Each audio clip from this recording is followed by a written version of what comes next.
IPL 2026 ఛాంపియన్స్గా royal Challengers మళ్లీ చరిత్ర సృష్టించింది. ఫైనల్ మ్యాచ్లో గుజరాత్ టైటాన్స్ను ఓడించి డిఫెండింగ్ ఛాంపియన్గా వరుసగా రెండవసారి టైటిల్ను ముద్దాడింది.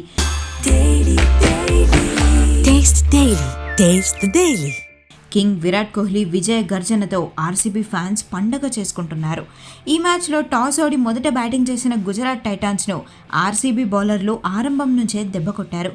సీజన్ మొత్తం అదరగొట్టిన గిల్, సాయి సుదర్శన్, జోస్ బట్లర్ లాంటి టాప్ 3 బ్యాట్స్మెన్ ఫైనల్ మ్యాచ్లో దారుణంగా చేతులెత్తేశారు. వాషింగ్టన్ సుందర్ ఒక్కడే 37 బంతుల్లో 50 పరుగులతో ఒంటరి పోరాటం చేశాడు.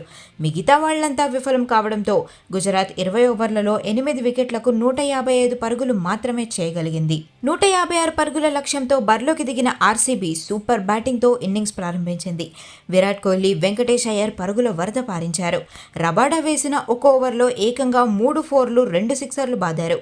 అయ్యర్ 32 పరుగులకే అవుట్ అయిన తర్వాత పడికల్, పటిదార్, కృణాల్ వరుసగా అవుట్ కావడంతో మ్యాచ్ కాస్త ఉత్కంఠగా మారింది. చివరికి 42 బంతుల్లో 75 పరుగులు చేసి నాట్అవుట్గా నిలిచిన విరాట్ కోహ్లీ, జితేష్ శర్మతో కలిసి 18 ఓవర్లోనే 5 వికెట్లు కోల్పోయి ఆర్సీబీకి అద్భుత విజయాన్ని అందించారు.